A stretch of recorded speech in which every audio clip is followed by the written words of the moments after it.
Welcome back to Where You Live with Gene and Toni. It's great to have you with us. We're broadcasting from the Concierge Landscape Studios. We're brought to you by Extreme Exteriors.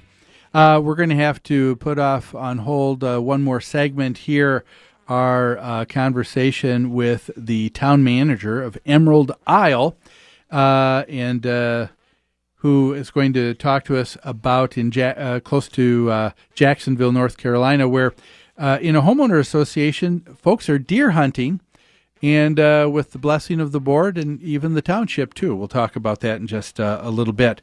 But we want to address some questions that came forward to us by one of our listeners and subscribers to our newsletter.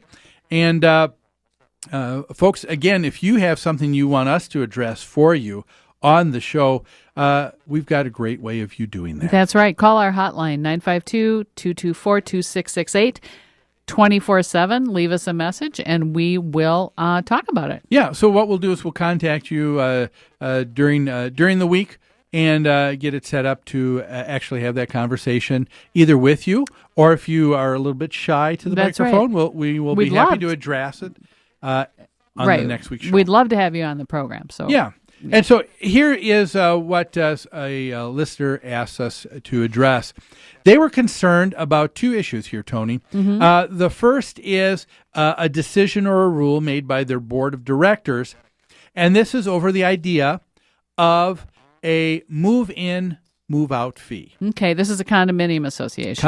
Association. Yeah. We do see it every once in a while with townhomes. Sure. But it is a lot more common, in condominiums, definitely. In an apartment style, yes. Because you got people coming and going. You've got walls that'll get banged up. Well, you have a lot of common areas, don't you? You have entryways, hallways, stairways, sometimes elevators that everyone uses. Yes, and after a recent move-in, and it's accidental, but let's say there's a spill and the carpet now needs cleaning. Or the wall gets dinged by your dining room table as you go by. Yeah. A lot of associations have this. Here's what one association was writing. They are writing in their 2012 rules and regulations to state in part the following. A non-refundable fee of $200 is charged to the owner upon moving in or moving out. The concern that this homeowner has is they live in an association that is adjacent to two or three other condominiums. They're all individually controlled by their own various associations. Some of them don't have that fee at all. And some have a charge of a $100 fee, which is refundable if no damage is incurred. And so the person's saying, it seems kind of steep to me, $200 being charged upon moving in, moving out, non-refundable. What do you think? Is that too steep? She's asking if that's reasonable. You know, it depends on the property. I've seen some very high-end properties have very similar rules. $150 move-in fee. Also, you're charged $150 when you move out. Usually, I see it refundable. But I can actually understand why a board would try to make it non-refundable. And it may not be unrefundable because there are costs to the association as well. I'll give you an example. Sometimes associations don't have, as in our very first story this morning, a freight elevator and then another elevator for a passenger elevator for all homeowners. When the freight elevator's designed to be a little bit more rough and tumble, to be banged up, others want the inside of their elevator to remain looking very nice. So there's a need to have someone come out and hang blankets against the walls and drape them down before someone moves in, and then someone's got to take them out, and someone may need to inspect to make sure. So there's costs involved with move in and move out, Exactly. not just damages, but staff to hang the blankets. You're right. Also, there's a cost to monitoring and to inspecting after a move in and after a move out. So and that may be because the association is saying we want that kind of service where we live. That's right. So if it's going to be refundable, you have to be prepared to have someone enforce the rule and do the inspections. that's a reason to have a non-refundable fee, I think. If there may be things, she's kind of saying, should we have a non-refundable fee or should we have no fee? Should it be one or the other? And I think there's some middle ground here. Perhaps non-refundable would work better in your building because there isn't anyone available to go inspect the hallway after every move in and after every move out. So perhaps it makes it easier if you have a non-refundable fee. That way, you're charging the same amount of money to everyone. It's very fair, it's very equitable, and it's simple to administer. But $200 may be too high for that type of fee. Perhaps a $100 non-refundable fee would make more sense. There's middle ground is what I'm saying. And I think that as a homeowner in an association like this, you should find out what was the reasoning behind the board's rule. Maybe there's a lot of problems with damage in your association. You're right. If that's been a big issue, that would be one reason why the fee is a little bit higher, is because they want people to know that there's a little bit more value we're placing on this. And that's the first place to start, is why do you think this is necessary? And explain to us your thinking behind it. So go to the association, but the flip side of it, the board of directors ought to really try and, I think, take some time to poll and survey their homeowners before initiating something that would be a major change. I think so, too. That's always a good idea. But I also think the board should be prepared to support their decision. In other words, they have facts and figures to support why they made this decision. So yes, if both things are going on, you'll have something reasonable that will take place. Bottom line, $200. Yeah, it's probably reasonable. Are there other things? I don't know if it's reasonable for a non-refundable fee. A refundable fee, maybe. Do you know what I'm saying? But again, it depends on the property. Yeah. If this is very high end and the furnishings and fixtures and decor is very expensive, it may be warranted. And I guess I guess maybe that's part of what I'm thinking about with a couple of associations that I know I've personally managed, where that has been the case. It would easily cost $200. They were all non-refundable because someone was coming and asked to monitor because you have doors opening and staying open, and people don't want propped people open. Yes, whoa, good point. Because that impinges on your security. So people wanted security because they really like that. Yeah. People may have liked that. That's why they purchased in the building. Yeah. So because of that, there were costs involved. There were costs hanging those blankets, like I said, in the elevator. Right. There are a number of things, and so yes, it's but not support it with facts. Yeah. What are the facts? But I don't think it's unreasonable. It's not unheard of. That's for sure. No, not at all.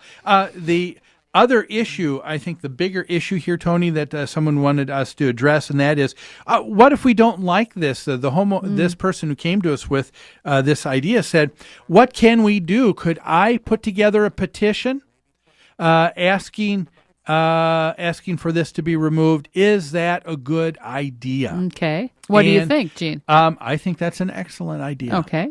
As I said before here just a moment ago, I think boards in every association should go out of their way to try and survey and try to find out from homeowners what is their feedback before initiating some change in rules and regulations, to try and see if that's what all of the homeowners, a majority, would agree to, or also to find out if someone may have a little bit better idea to rewrite it and to get it right the first time, instead of what happens is something gets written only for people to get upset, and then you take some time and you go through and you say, that was a lot of waste. Why didn't we go to everybody the first place? Sure. But when that doesn't happen, yes, I think people in the homeowners association have the right, they have the authority to do that. And so to ask a petition, she said, here's an example of a petition. She said, we, the undersigned, hereby request that the $200 move-in fee be removed. We believe it discourages anyone interested in buying or selling a unit here. We are asking you to follow other examples of other buildings close to us who don't even have the fee. It's well written, it's concise, and now she's wondering, should she take this out to homeowners and get signatures? I think she should. Well, I think she should find out first why the board initiated this rule, because otherwise she's kind of doing what the board does. She's going out and getting a list of homeowners who say remove the fee, only maybe to find out that last year it cost them $10,000 in damages, move in, move out damages. Okay, so you might. So she doesn't have. I don't know that there's enough of the story here. So you think someone ought to be called? They should talk to the board first of all to Absolutely. see if they would change it just upon their request. Well, no, I think they should get their facts straight Okay. and find out why the rule was imposed in the first place. Otherwise, she's misrepresenting the situation to the people who are signing her petition. She's saying we don't need this fee. Does she really know you don't need the fee? You know what I'm saying? She needs to have her facts as well. Okay. So she finds out. So she finds out the information from the board of directors. Yeah. And then after that, it may be that she says, "I don't think that this fee is necessary." All right. And she brings it to the homeowners. I think that's an excellent step to take. Definitely getting the opinion of your neighbors is the right idea. Yeah. It's the right thing to do. Yeah, and so I think that in doing that, a person needs to remember that it's important to know what the association requires in terms of the percentage of homeowners that need to sign and agree to something in order to ask or to demand a specific change. You can go to the board and ask for a change. If they say no, then you can make that request to the members.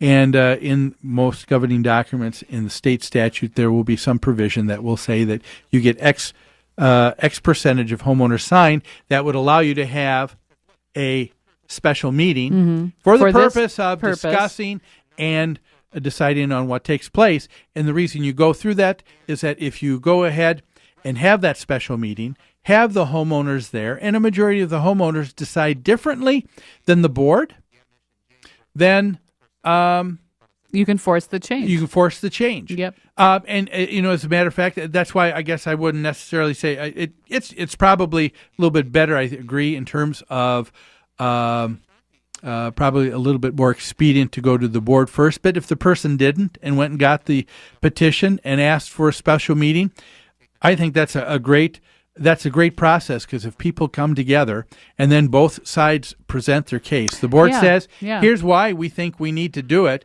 and homeowners go, oh, wait, yeah, we agree with that. Sure. Then then her petition should say, this is a petition to call a special meeting to discuss this issue. That's my point. The petition she's writing is to remove the rule. Well, yes. Well, no. I think you have to do that because you want the meeting, the special meeting, to be specific of what you can do, because that's the only thing you can do. If you say you can make it specific, Gene, to discuss this rule. Well, can't you? That's implied, Tony. Oh, okay. Because it's implied that you're going to be discussing this, but if you don't say that you want an action to take place, you can't take that action. You said the action will be decided at the special meeting. Well, yes, yeah.